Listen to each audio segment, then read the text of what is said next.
Who's the third force? Who's the third force that's going to work with these pro-rakyat parties? You, us, we. And I'll say it's every nation who cares enough to go beyond making comments in pubs, in coffee shops, on the internet, who's prepared to get up, give his evening to come up to forums like this, to find out what we can do. That's the third force. The third force is that body of rakyat in this country who say, yes, we want reform. And we are prepared to get up and work for it. If you're not, then you're not part of the third force. Next slide, please. These are the obstacles to reform.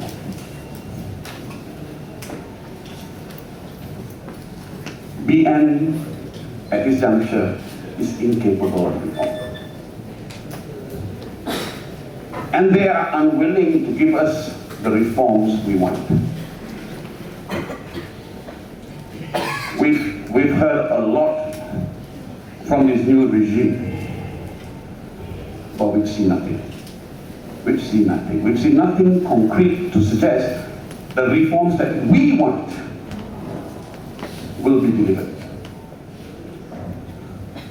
Perkasa, UMNO's racist outpost. Since we've had one Malaysia, it's become rather contradictory to talk about one Malaysia and at the same time talk about all the ketuanans and what have you. So that's been exported to this new outpost called Perkasa. And they're not the only ones. Now, these are the elements in civil society that will stand in our way to a reform government. State institutions, EC is the first one, all right? We're looking at a possible redelineation and God knows what's coming our way. The most mischievous, the mainstream media. I'll tell you why I say the most mischievous, because Ibrahim Ali can make statements in Putrajaya, in PWTC. Who carries it into the homes of the Malays? Twisted, skewered further. It's the media. It's the media. Right? So it may sound simplistic, and you may have your own thoughts about what are the other obstacles. Please share it with us during Q&A. Let's move on. Back again, our vision. I'm going to keep harping on this because I think you must. There's this notion that we are on this surreptitious, evil agenda. No, this is the mission of MCLM. We are offering to take a leading role, to realize the changes and reforms that we think so many of the rakyat want, and we want to embrace and involve the third force, the rakyat, the ones who are ready to get up and say, we're here to take our country back.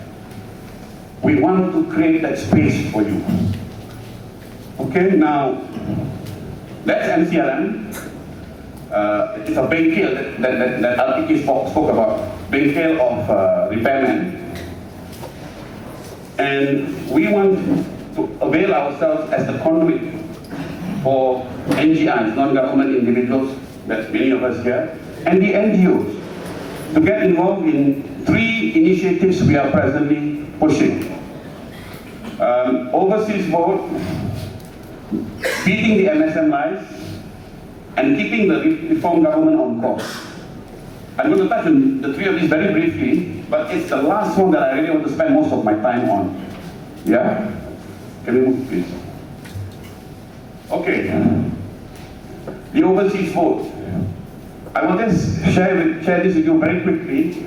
There is a collaboration between Malaysian Overseas Votes, which is a foundation established in the UK, with PERSE 2.0, and Malaysian Civil Liberties Movement. It's a three-party collaboration, and it's essentially to secure the right to vote by post for more than 1 million Malaysians who are presently overseas. MCLM is offering to assist. Its role in this collaboration is to assist in galvanizing the support internationally from nations all over the world. All right, I don't want to say more on this because Yong from MOV will be joining us this evening, and I'm going to leave him to share with you the initiative, the details, yeah? So just to let you know, MCLM's involvement is, through Raja Petra, we will try to galvanize international support for this effort. Okay? Now, the newspaper, I will just tell you this. There will be a newspaper, an independent newspaper launched in late January. Late January, independent. We will give full details of this during a Congress Raya that we are planning to hold probably in the 3rd week of January. But just bear this in mind, to address the MSM lies, the spins, there will be an independent civil society newspaper in late January. Okay? Yeah, that's it. Let's move on. Okay, Barisan Rakyat Independent Candidate Initiative. Maybe let's hear from Niza. I think that's the next clip. Yeah. For whatever happens, we shall defend Putrajaya at all costs. Can you imagine the Prime Minister satu membenar kita? Bermaknanya tidak menghormati sistem demokrasi, tidak menghormati sistem parlimen, tidak menghormati sistem pilihan raya. Kalau rakyat Malaysia memilih kerajaan baru berkata rakyat menolak barisan nasional, maka ugutan daripada Najib Presiden UMNO, kami akan melaksanakan apa saja, hatta sampai berkecai tulang dan kulit, sampai berkecai daging dengan isi, kami akan bertahan itu saja. Saudara-saudara, he said that and he has practiced it.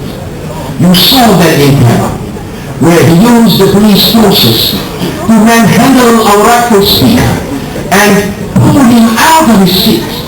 Never in the history of Malaysia will it happen. So kalau Najib sebut masuk perhimpunan UMNO that he shall defend Putrajaya at all costs, he has already practiced that in Pillai. Let me just give you an advance warning that those are the things that will come. Dato' Niza was speaking on the 12th of December at Annex in Kuala Lumpur at the launch of the book Perak, A State in Crisis. And in his speech, he alluded to Najib's speech at the UMNO Assembly in October, where he said that UMNO would defend Putrajaya at all costs. At all costs, and they talked about the readiness to shed blood and to die. All right, and it's been read and construed in so many ways.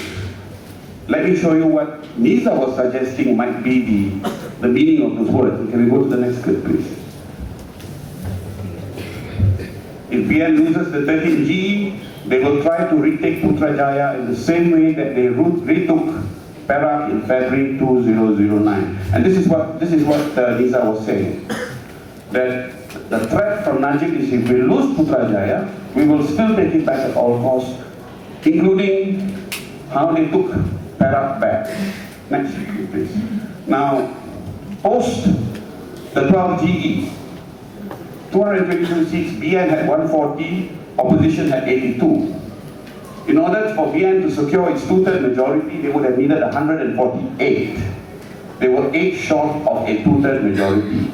Then we all know that Ibrahim Ali, the infamous hopped over, stood in the middle and proclaimed himself an independent.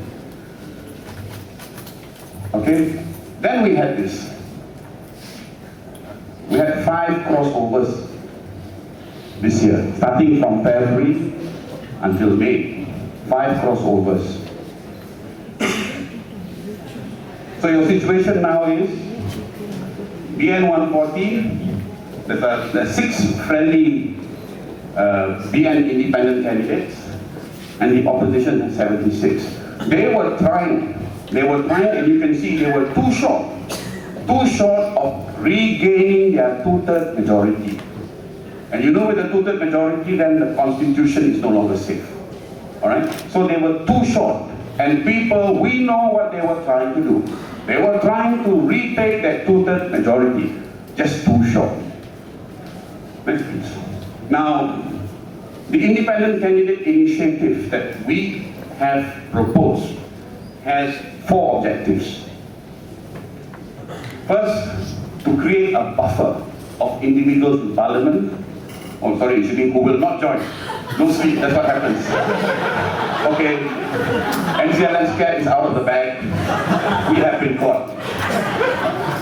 Okay, so who will not join a frog festival? Next time get more sleep. Yeah. Now,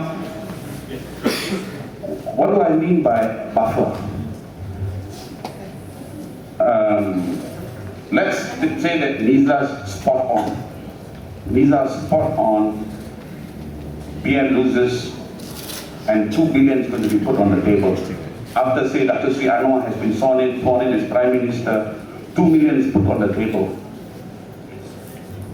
We need enough individuals in Parliament who can look at that mountain of gold and say, I will not betray my trust to the Rakyat. Right? I will not betray that trust that has been bestowed upon me. Now, we need that number. What's the number we need? I don't know. I don't know. Remembering this year, if they had got 2 more, the 2/3 majority would have been restored. So the first objective here is to try to get as many individuals whose integrity we are confident in. In that we know they will stay the course. They will stay the course. All right? That's the first. And I will go into it in a little more detail in a while. The second objective, remember the reform agenda we spoke of just now? The return of the institutions to the judicial, to the Rakyat, the repeal of those draconian laws, and most importantly, the affirmative action program. The individuals who have stepped forward to do national service, the independent candidates, have been entrusted the task of drafting and crafting what we call a Rakyat Reform Agenda. Short, RARA. Rakyat Reform Agenda, RARA. Alright? Now we'll go to that in a little more detail later. Small mistake. Okay, good man. Now to raise the benchmark in Parliament, I don't know about you, but I'm tired of seeing Bung Mokhtar Radin, and a few others besides. It's about time we send them out to the museums. But the zoo might reject them. All right?